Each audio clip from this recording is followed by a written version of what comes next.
VCs in India and investors in India have been very spoilt by very quick returns. Bangalore is a city of first generation entrepreneurs. So we came with no baggage. I was being told that bribing is just a part of the business. I candidly asked them, I said, is it true that you have to bribe a lot? Now, you don't want the usual thing of developing a great road and somebody digging it up. Today, if the government actually wants things done, they come to private sector. What about you as a woman entrepreneur, Kiran? I never looked at it as being lonely. I looked at it as being unique. I agree the world is not fair. It's tougher for a woman. I think the world is ready for them.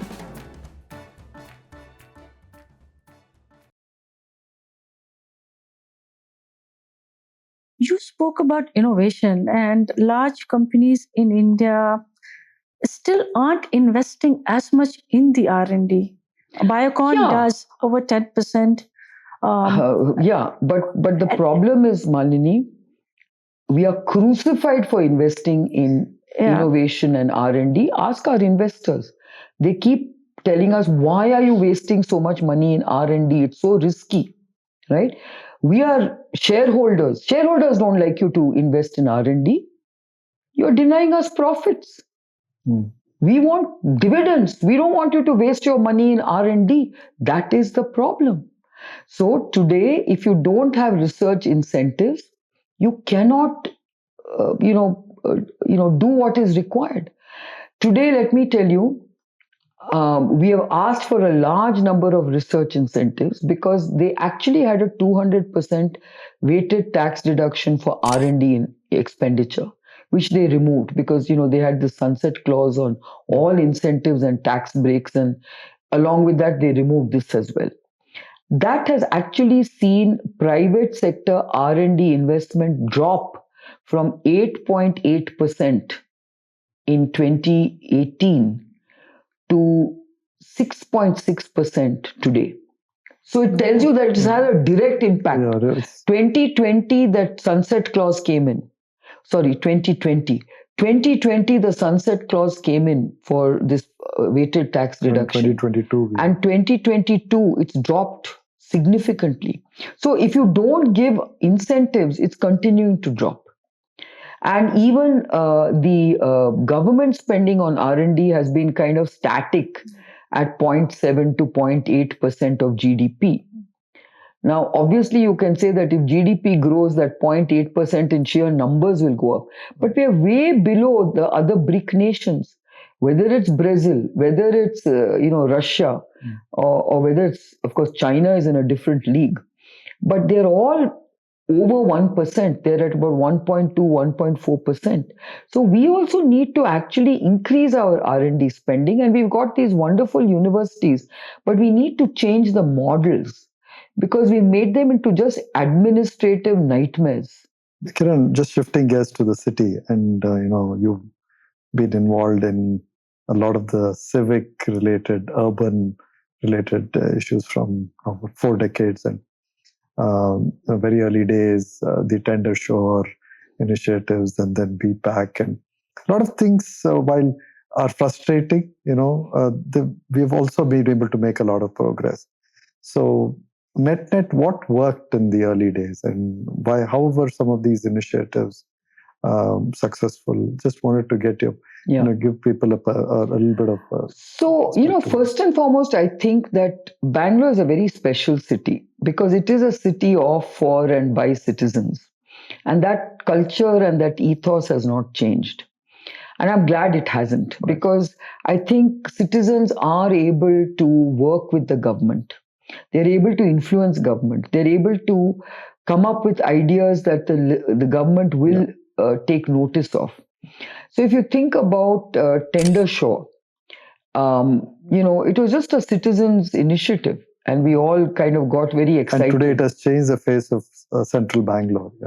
And we all got very excited. We put a little bit of capital behind shaping that idea. And once the idea was shaped, we took it to the government. We took it to successive governments because there were many changes at that time. But every chief minister was very intrigued by that idea and finally got it off the ground. And when we finally implemented it, I think everyone can see what a difference it's made to the city. And I feel very proud of the fact that I was very deeply engaged with that particular initiative. Similarly, if you think about Science Gallery, think about your own museum that is going to come up at NGEF. Right. All these are initiated and mooted by citizens, right? And when they come up and when they are big successes, you feel very, very, proud of it. Similarly, we've come up with the BPAC initiative where we've just focused on city governance. Yeah. And I think we've been able to influence a lot of policy change. Look at BMLTA. Right. That's something that's purely come out of BPAC. Right. Where we kept telling it took the a decade, government, I think. Right? We've been working on it for a decade. We've been telling the government, guys, you can't work transportation in silos. You've got to integrate it. And now the BMLTA has come into being, and I hope we implement it properly. Of course, there are pulls and pushes within every government. We shouldn't give up. The good news is that the bureaucracy still works with citizens, which is a great thing. Yes. Nowhere else in the country will you see this. And there's a trust factor which is missing in every other city. But Bangalore enjoys that trust factor with the government. I don't think anyone feels that there is some vested interest in what we are doing. Even MAP, which is a private museum now, everyone's so proud of it because it stands for Indian culture and showcasing Indian art to the world. I think everything we do in Bangalore is world class, if I may say so. And it's also it's also kind of reinventing stuff, right? The museum, the concept of the museum itself. Abhishek has taken it to the next level and showing the world, what can a contemporary city like Bangalore. I think people like Abhishek has actually shown what is possible when you have vision and when you have a purpose. You can do wonders. That's what every one of us, whether we are entrepreneurs, whether we are, art lovers, music lovers, or anything we do, when we kind of put our minds to it, we create world-class institutions. That is what makes us very special. And I just wish our infrastructure was world-class. Hopefully, it's making progress. So we'll be optimistic about that. Yeah, I am optimistic. I mean, Central Bangalore is quite world-class. Correct. I would say. And if we could only emulate that throughout the city. The newer parts will take time. Yeah, but I also believe we've sort of, taken our eye off the ball when it comes to planning the city. And that's why we are in the state we are. I mean, if you go to many of these new developments, you suddenly look at the quality of the villas or the apartment blocks. They're pretty impressive. Yeah, but when you come out, then things are like... The growth has been so massive that any city would have had challenges. And then, of course, it's an Indian city with not too many powers devolving into the city. But adding to what you were talking about earlier, some of the initiatives that you were involved in, Kiran, what have you learned about working on public projects, how to make them effective, how to bring multiple stakeholders together to be effective? Not every city can do it and not everyone is able to do it. What have you learned about it? So I've definitely learned one thing is that you've got to have everybody buying into an idea. All the key stakeholders. And the key stakeholders happen to be the government and the citizens. Basically, we are the key stakeholders. If you get also academic institutes buying into that idea, it helps also. So if you can get everyone on the same page, and if you realize that it is of compelling self-interest to do something, then I think everybody works for that purpose. And I'll give you that example in the TenderSURE project. So we had a very, very visionary chief secretary at that time, Mr. Ranganath. Now, he is the one who, when we presented the idea to him, was sold on that idea. He said, oh, this is a great idea.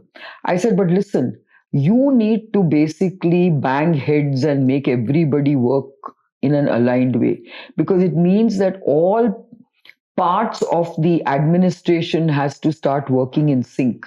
We are clearly seeing that, the KEB is not in sync with the BWSSB, is not in sync with BBMP. So all these people need to work together because we are talking about integrated roads. Right. Now, for integrated roads, you need integrated thinking and you need integrated working. Now, you don't want the usual thing of developing a great road and somebody digging it up, which was why we started with TenderSURE roads. And to get all that agreed to and signed off and aligned, we had to get the chief secretary to get all these people into the same meeting every week.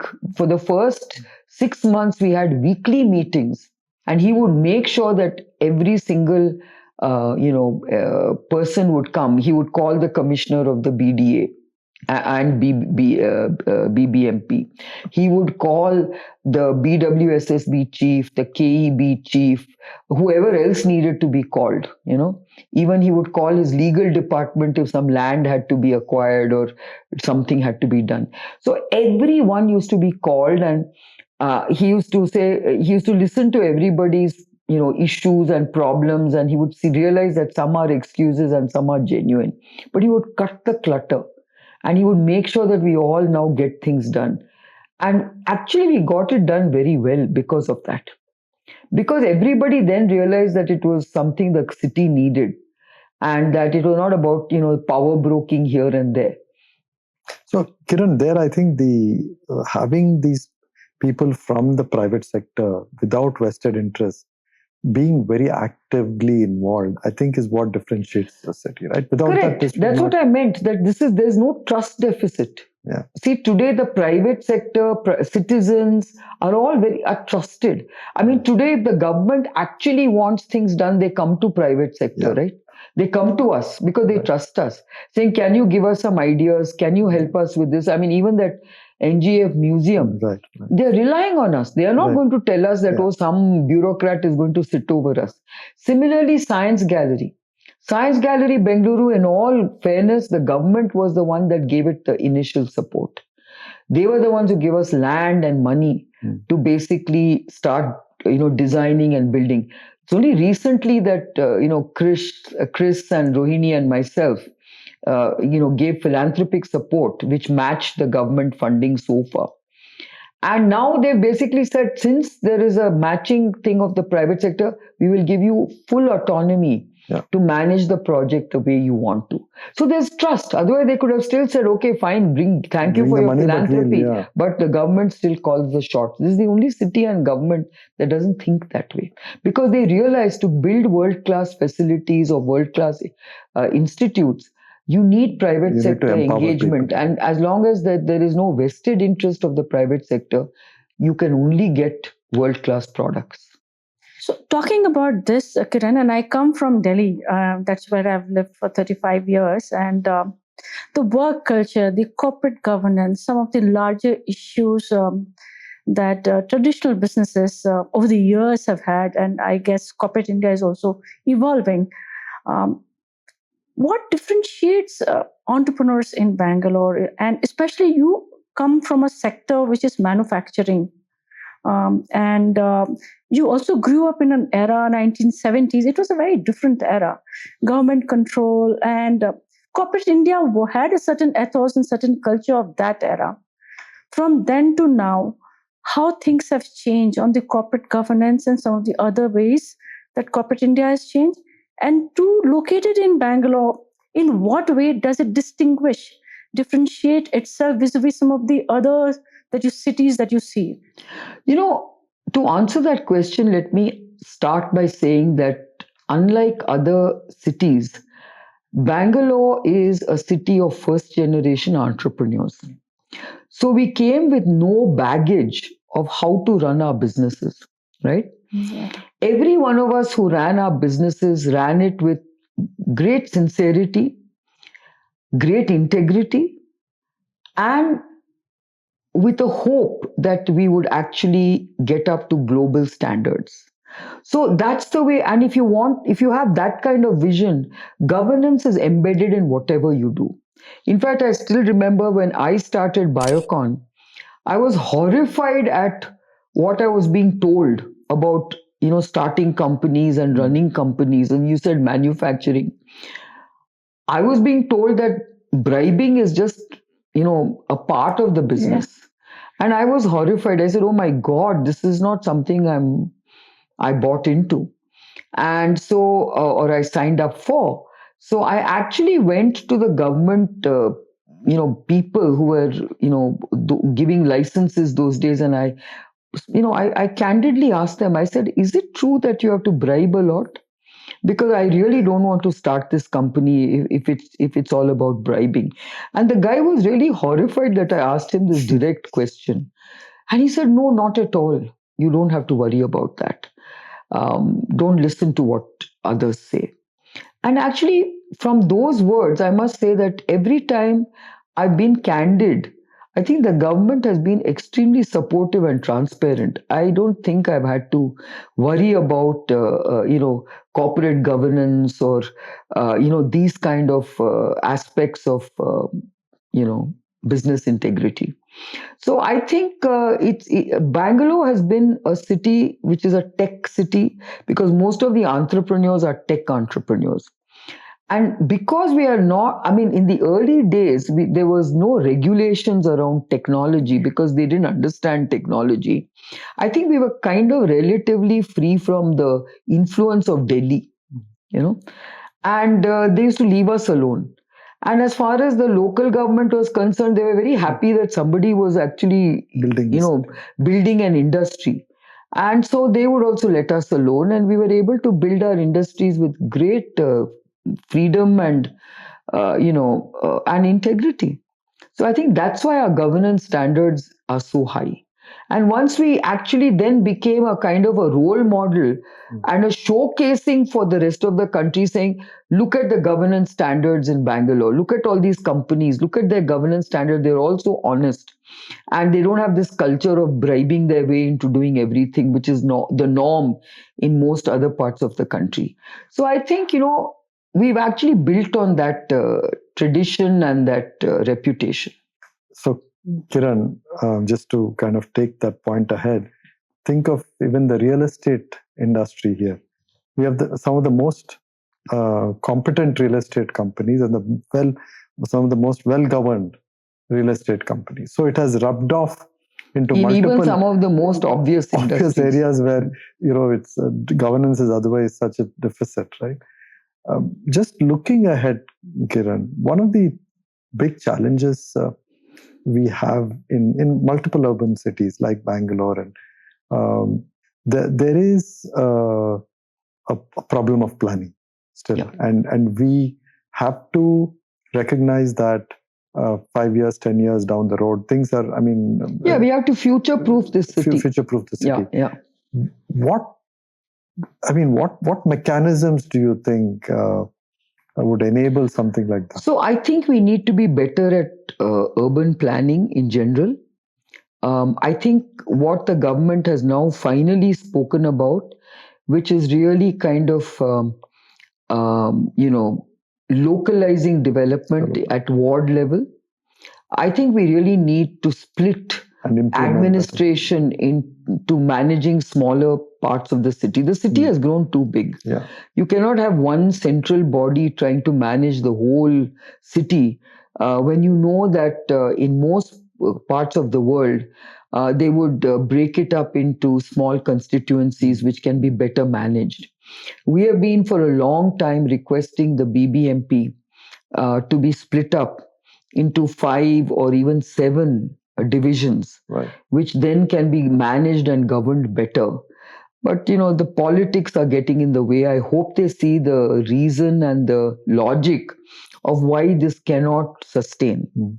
And I think if we can actually get them to split up and divide BBMP into these governable units, I think it will help the city a lot better. At least right now they're talking about solid waste management at ward levels, which I think was long overdue. But if they look at the way the city has grown, like you just mentioned that the city has grown so suddenly that they did not have time to plan. But equally, now that the city has grown so What can we do vast. now? Why can't you basically look at managing the city differently? The BBMP was not set up to manage such a large Yeah. city with such a large population. They were great as long as the population was about maybe 4 or maximum maybe 5 million people, and it had certain boundaries, which now, of course, have gone way beyond that. So I think today you definitely need at least 3 or 5 divisions of the BBMP that can then have its kind of different kind of localized management and governance. Kiran, talking about some lighter aspects of the city, your favorite spot in the city? Could be I love, of course, Cubbon Park. I just think it's a great place. Do you still go? I do.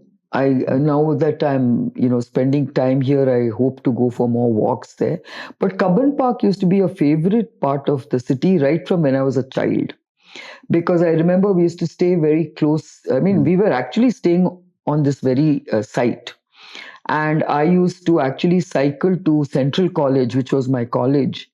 And on the way to college, I used to go to Century Club and play a game of badminton and then go there. So I had to always cycle through Cubbon Park, which was such a pleasure. And it's remained that way relatively. The public library is still such a charming structure. So I love Cubbon Park as a place. I also now, of course, enjoy, going to some of these pubs. And I mean, UB City is quite a happening place. Yeah. I think, I mean, I know everyone tells me about all these exciting places in Whitefield. And even though I'm a brewmaster, I've not visited all the microbreweries. I've just visited a few of them. But I know that it's a happening city. I always feel I wish I was younger because this is a young city now. But Bangalore has been a very lovely city right from the time I grew up.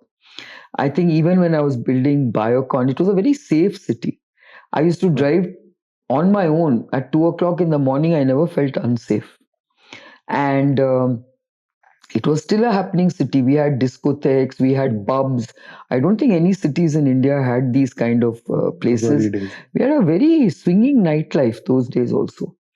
So I think young people love this city because we've always been a very liberal society, and we've made sure that it's a fun city.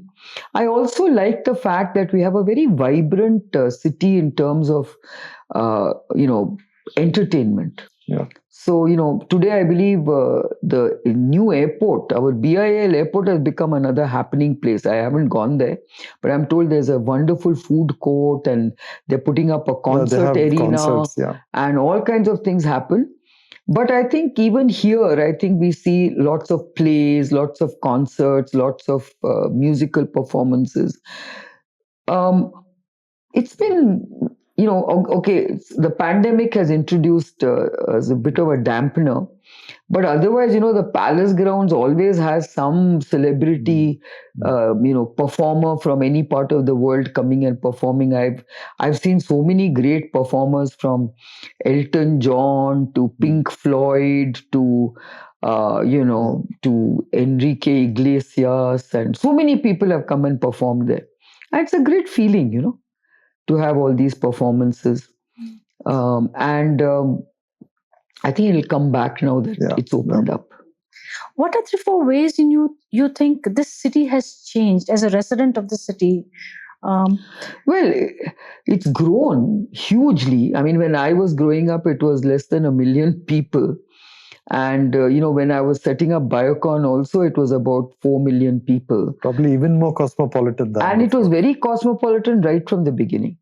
So I think the cosmopolitan, atmosphere and environment in the city is great. Of course, another thing we forgot to talk about was the garden city, and the fact that you have the Lal Bagh flower show still being so well attended. So I think having a green city, having a very vibrant city, a very gentle city in many ways. and a charming city is really what makes Bangalore very special. But I think we now have to look into the future, and for me, mobility is extremely important. See, today the only biggest pain point in Bangalore is mobility.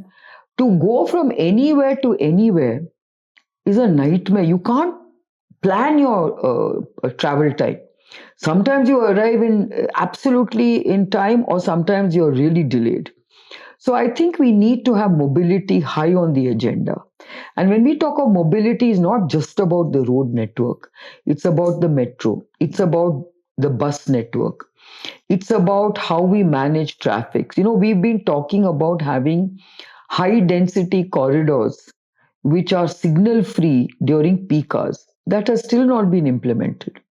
Okay, we need to plan our roads better. We need to have pedestrian footpaths. It should be a walking city. So when I talk about mobility, it's for multimodal transport and pedestrians. See, whether it's people on bikes, whether it's people in two-wheelers, whether it's people on three-wheelers, whether it's people in cars, trucks, SUVs, you name it, they should be able to drive very easily. And I think mobility is going to be very important for quality of life. Cleanliness is also very important, as is pollution. We've seen cities like Delhi absolutely destroyed by pollution. And it's not just vehicular pollution, it's industrial pollution and many other types of pollution. So, as a science city, as a smart city, we should be using sensors to actually measure pollution levels, um, and do a lot with that. The other thing is, of course, sustainability has to be a very important objective, where whether it's our clean lakes, because we are a city of lakes as well, and our lakes have been destroyed. How do we clean up our lakes? How do we have really fish swimming in our lakes? How do we preserve the greenery in our city? We were the garden city and we are the garden city. How do we make sure that we have a lot of greenery? And all this is going to matter a lot for the future. So planning green spaces, water spaces or water bodies, looking at pollution very differently, looking at mobility very differently, these are going to be very important. And safety. Cyber security can actually, the digital technologies, cameras, and many other things can actually help you to be a very safe city. But you need real-time analytics, alerts. So, so when you call ourselves a smart city, that's what we need to think about. Safety, pollution free, mobility, and mobility. These are the three things which I think are extremely important. I have a question for you as an entrepreneur. How have you evolved over the years when you started, and things that kind of shaped you as an entrepreneur over the years with experience and learning? What has changed about you as an entrepreneur? And when you look around, how have Indian entrepreneurs and Bangalore entrepreneurs evolved over the years? I think because we are globally networked, I think we've evolved very fast. If you were insular and if you only thought about what's happening in your country and how your country looks at the world, I don't think we would all be in global entrepreneurs.